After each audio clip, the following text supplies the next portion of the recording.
नमस्ते। कैसे आप? उम्मीद है सुखी होंगे, स्वस्थ होंगे, मस्त होंगे, सीख रहे होंगे, सिखा रहे होंगे।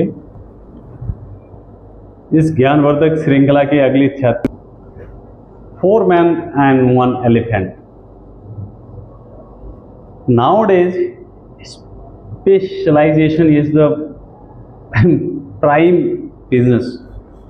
हर कोई हर की विषय में कुछ पर्टिकुलर सब्जेक्ट में मास्टरी हासिल करना चाहता है और उसका विशेषज्ञ स्पेशलाइजेशन करना चाहता है।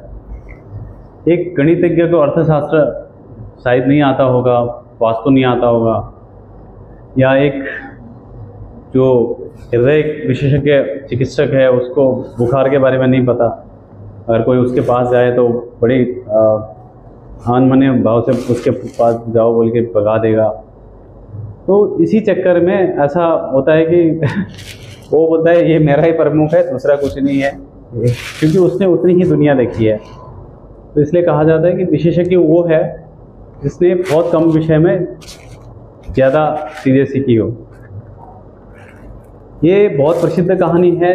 हाथी को किस तरह से लोगों ने व्याख्या करी है, स्पेशली जैन दर्शन में इसका बहुत चर्चा होता है। एक बार एक शिक्षक अपने बच्चों को बता रहा था कि 4 बच्चों ने हाथी के अलग अलग अंगों को छुआ, तो उनको बताने को बोला कैसे थे वो। तो जिसने पैर को छुआ बोला खंभे के जैसा था, जिसने सूंड को छुआ बोला पाइप के जैसा था, जिसने उसके सिंग को छुआ बोला लकड़ी के जैसा था, जिसने उसके शरीर को छुआ बोला कि ये मिट्टी के जैसा था, एक समतल था, कुछ भी नहीं था। अलग अलग तरीके से व्याख्या करी। तो फिर टीचर ने पूछा कि कौन थे। तो एक छात्र उठा और बोला ये प्रसिद्ध कहानी है महाराज, सर गुरुदेव, ये 4 अंधों और हाथियों की कहानी है। तो उसने सहमति में सिर हिलाया।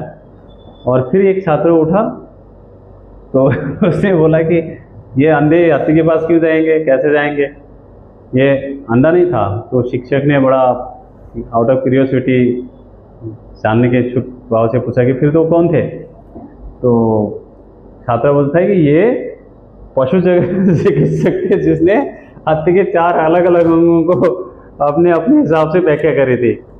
तो यही जीवन है। जीवन बहुत बड़ा है। जिस तरह से हम देखते हैं चीज़ों को, सुनते हैं, समझते हैं, वैसा नहीं है। तो आप इन कहानियों से क्या सीख रहे हैं? हमें अपनी प्रतिक्रिया अवश्य दें, अपना प्यार बनाए रखें, लाइक शेयर सब्सक्राइब करते रहिए। फिर किसी कहानी में मिलेंगे। वंदे मातरम। धन्यवाद।